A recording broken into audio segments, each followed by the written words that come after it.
रोगको चाहिँ पूर्व तयारीको लागि जुन चाहिँ तपाईले यो प्रस्तुतिमा हामीले 6 वटा प्रवेश बिन्दुलाई हेर्नेछौँ।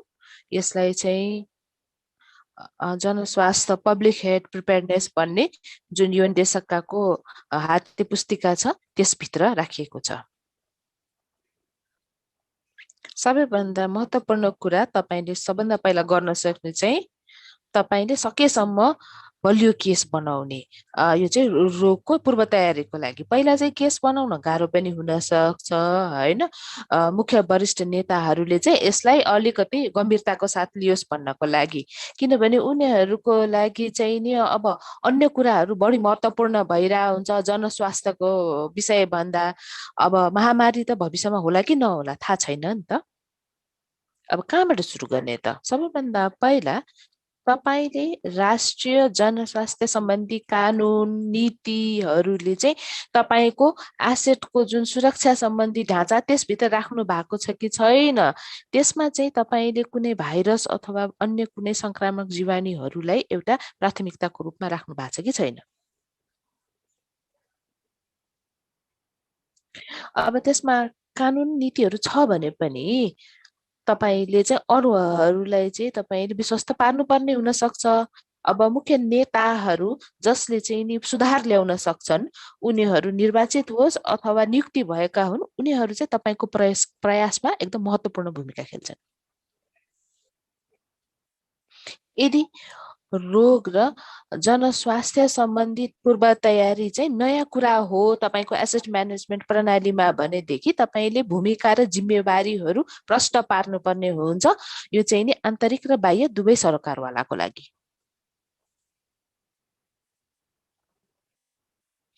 के महत्त्वपूर्ण हुन्छ भने तपाईँ प्रष्ट हुनुपर्छ आफ्नो दूरदृष्टिको बारेमा। कुनै पनि खतराहरूलाई तपाईले कसरी व्यवस्थापन गर्नुहुन्छ, के कुराहरू गर्न सम्भव छ छैन वास्तविकताको आधारमा, आज तपाईसँग उपलब्ध स्रोतको आधारमा तपाईको त्यो दूरदृष्टिलाई चाहिँ अरूले पनि तपाईको साझा हुनुपर्छ। अरूको पनि साझा भिजन छ भनेदेखि चाहिँ जिम्मेवारीहरू चाहिँ पछिको पूर्व तयारीको भूमिकामा पनि बाँडफाँड गर्न मिल्छ। दोस्रो कुरा, अब निर्दिष्ट खालको भूमिकाहरू निर्वाह गर्नको लागि चाहिँ नि त्यसको लागि चाहिँ एउटा कमिटमेन्ट प्रतिबद्धता चाहिन्छ। सबैले एकै किसिमले काम गर्न सक्दैनन्, त्यसै कारण भूमिका र जिम्मेवारहरू चाहिँ नि तपाईले सही व्यक्तिहरूलाई जिम्मेवारी दिनुपर्छ। अन्त्यमा चाहिँ अर्को महत्त्वपूर्ण कुरा चाहिँ सुरुमा केही क्रियाकलापहरू गर्नुपर्ने हुन्छ, जस्तो तथ्याङ्क सङ्कलन गर्ने र एउटा समय सान्दर्भिक एउटा चाहिँ वास्तविक खालको समय रेखा पनि राख्ने, जसले गर्दाखेरि त्यसबाट तपाईले अनि एउटा प्रमाणको आधारमा कसरी अगाडि बढ्ने भन्ने चाहिँ सहिन्छ, जसले गर्दाखेरि सबैको एउटा प्रतिबद्धताको आधारमा चाहिँ रोगमा चाहिँ पूर्व तयारीको लागि काम गर्न सहज हुन्छ। सुरु गरिसकेपछि महत्त्वपूर्ण कुरा के हुन्छ, अब प्रमाणमा आधारित चाहिँ यो निर्णयहरू हुनुपर्छ, जुन चाहिँ आकस्मिक हामीले पूर्व तयारीहरू गर्छौं र प्रक्रियाहरूमा। त्यसको मतलब चाहिँ तपाईको सम्पत्तिको चाहिँ तथ्याङ्क व्यवस्थापन प्रणाली चाहिँ आवश्यकतामा आधारित हुनुपर्छ। स्थानीय रूपमा कस्ता खालका रोगहरूको जोखिम छ त्यसमा आधारित हुनु पर्यो। अब स्थानीय जुन रोगको जोखिम छ त्यो चाहिँ नि एउटा मौसमी पनि हुन सक्छ अथवा एउटा विशेष खालको खतराहरूमा पनि आधारित हुन सक्छ। अब कस्तो प्रकारको हो, कस्तो खालका भाइरस अथवा चाहिँ जीवाणुहरू जसले चाहिँ रोग सार्छन्, त्यो चाहिँ नि जोखिमलाई हामीले आकलन गर्नुपर्छ। र तपाईको चाहिँ नि स्वास्थ्य संस्थाहरू भन्दा पनि बाह्य, जस्तो कि पानी प्रशोधन गर्ने ठाउँहरू, ल्यान्डफिल साइटहरू हैन, र सर्वसाधारण जाने बजार एरियाहरूमा पनि विशेष संवेदनशीलता अपनाउनु पर्ने हुन्छ, जो चाहिँ नि बढी जोखिममा पर्ने खालका मानिसहरूको लागि, जो चाहिँ बढी आवश्यकतामा हुन्छ, जो चाहिँ नि यस्ता खालका संक्रमणकाली खालका संक्रमित खालका रोगमा बढी चाहिँ जोखिममा हुन्छन्, जस्तै कि अब पखाला खालका होइन, अथवा चाहिँ एउटा श्वास प्रश्वास सम्बन्धी गाह्रो हुने खालका रोग जस्तो कोभिड-19 जस्ता जुन चाहिँ हाम्रो जुन जनसङ्ख्या को रूपमा पनि घना बस्ती भएको ठाउँमा चाहिँ त्यस्ता खालका एउटा पालना गर्न गाह्रो हुन सक्छ, क्वारेन्टिनको जुन मापदण्डहरू पालना गर्न गाह्रो हुन सक्छ त्यस ठाउँमा।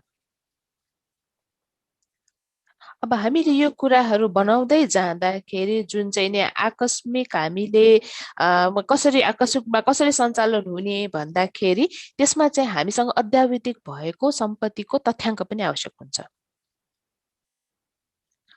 अब हामीसँग यहाँ चाहिँ सूची छ चाहिँ आकस्मिक कस्ता कुराहरू हुन सक्छन् जसमा चाहिँ हामीले चाहिँ स्वास्थ्य सम्बन्धी जनस्वास्थ्य सम्बन्धी जुन सम्पत्तिहरू जसको चाहिँ अद्यावधिक गरिनुपर्छ जसको तथ्याङ्कहरू र तपाईँको अहिले भएको बजेट भन्दा पनि बढी चाहिँ बढी लाग्न सक्छ पैसा, तर स्थलगत रूपमा नै गएर सम्पत्तिलाई हेर्नु चाहिँ एकदमै महत्त्वपूर्ण हुन्छ जब तपाईँले आकस्मिक पूर्व तयारीको योजनाहरू बनाउनुहुन्छ त्यतिखेर चाहिँ। तपाईँले जब स्थानीय रोगको चाहिँ परिवेशको बारेमा थाहा हुनुहुन्छ र आफ्नो सम्पत्तिको अवस्था के छ भन्ने थाहा हुन्छ, त्यसपछि चाहिँ तपाईँले आकस्मिक चाहिँ एउटा कार्ययोजनाको तयारी गर्नुहुन्छ। त्यसमा मुख्य 3टा कुराहरू हुन्छ जुन चाहिँ नि इमर्जेन्सी अपरेसन्स अथवा आकस्मिक कार्ययोजनाको लागि। पहिला चाहिँ हामीले पहिल्यै त पूर्व तय गरेको चाहिँ कस्ता भूमिकाहरू छन्, अनि अर्को चाहिँ यस्ता संस्था र निकायहरू जसले चाहिँ प्रतिक्रिया जनाउन सक्छन्। अब अर्को चाहिँ कुनै पनि एउटा हामीले कतिसम्म चाहिँ गर्न सकाउँछौँ त भन्ने कतिसम्म धान्न सक्छौँ र त्यसमा चाहिँ अनि को चाहिँ संलग्न हुन सक्छन् भन्ने व्यक्ति र निकायहरू। यो सबै कुराहरू चाहिँ नि एउटा सबै यो कुरा चाहिँ औपचारिक रूपमा नै जानुपर्छ त। जुन चाहिँ राष्ट्रिय आकस्मिक कार्ययोजना हुन्छ त्यसमा चाहिँ के कुराहरू हुनुपर्छ आकस्मिक कार्ययोजनामा भन्ने कुराहरू चाहिँ त्यसले तय गर्छ। राष्ट्रिय चाहिँ नि यो स्वास्थ्य नीतिले पनि त्यसमा कति कुराहरू मापदण्डहरू राखेको हुन्छ, तर त्यो चाहिँ सम्पत्तिको चाहिँ प्रकारको आधारमा त्यसको लागि चाहिँ फरक फरक हुन सक्छ र फरक फरक उपकरण र त्यसको सुविधामा पनि फरक पर्छ। जस्तो उदाहरणको लागि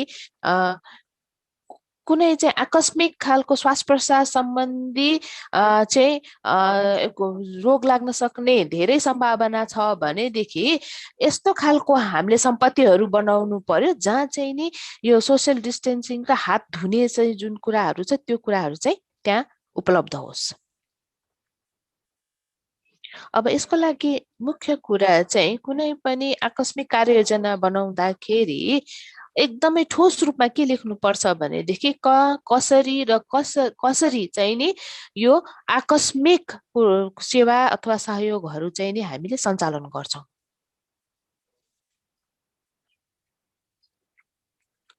अब यसमा चाहिँ कसरी सञ्चालन गर्ने भन्ने कुरामा चाहिँ अब यो चाहिँ तपाईँको आकस्मिक कार्ययोजनाको कार्यविधिले पनि भन्छ। अब कसरी चाहिँ त्यो एक्टिभेसन सक्रिय कसरी बनाउने त भन्दाखेरि एउटा चाहिँ पहिला नै जुन भनिएको पूर्व तय गरिएको जुन भूमिका र जिम्मेवारी छ त्यो सक्रिय हुने।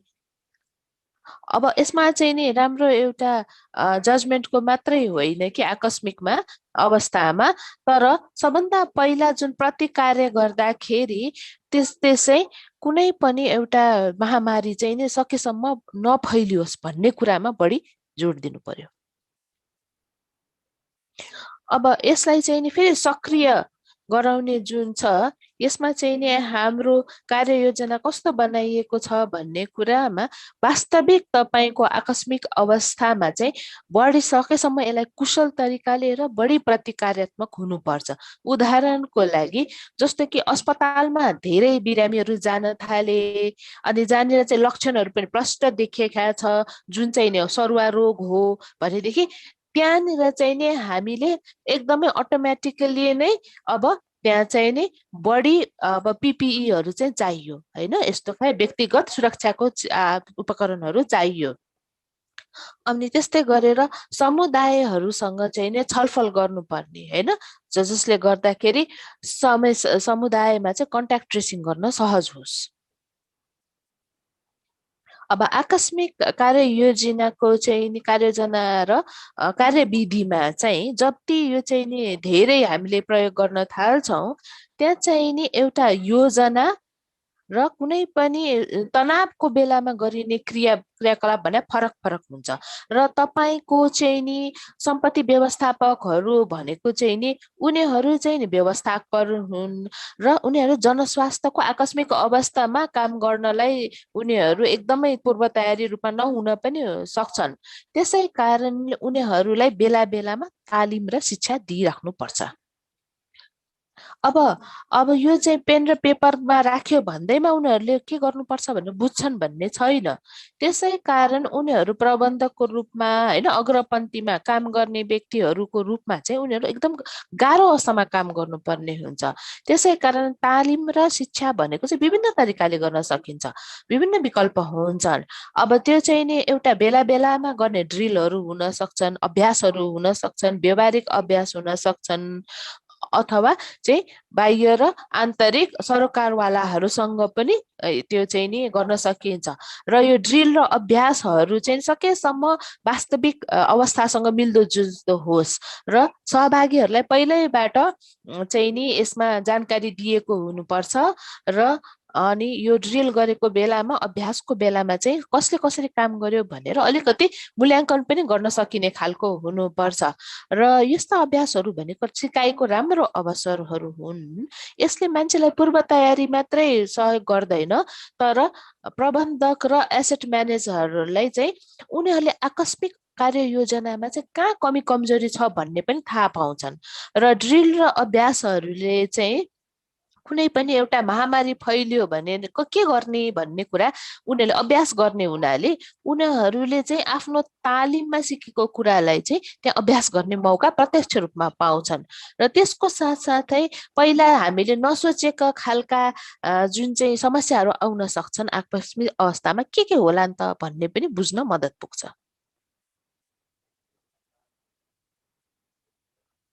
र अन्त्यमा अब ठुला खालका महामारीहरूमा चाहिँ इबोला जस्तो, कोभिड-19 अथवा भविष्यमा आउने खालको इन्फ्लुएन्जा सम्बन्धी कुनै एउटा होइन भयो भने स्थानीय हाम्रो प्रणालीहरूलाई सहयोगी बनाउन सक्छौँ। किनकि हाम्रा सम्पत्तिहरू चाहिँ नि एकअर्कामा अन्तर सम्बन्धित छन्।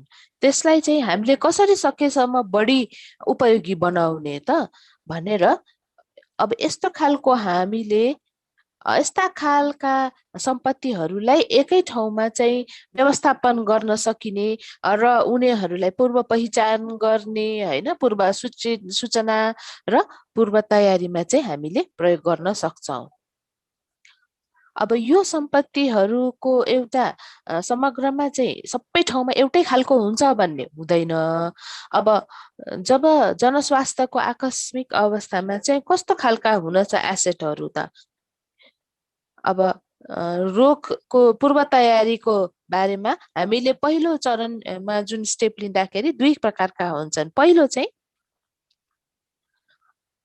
अहिले तपाईसँग भएको जनस्वास्थ्य सम्बन्धी सम्पत्तिमा चाहिँ कुन कुन कुराले चाहिँ नि अब कुन कुन कुराले चाहिँ कन्ट्र्याक्ट ट्रेसिङ गर्न सक्छ होइन, रोगको चाहिँ पहिचान गर्न टेस्टिङ गर्नलाई सहयोग गर्न सक्छन्।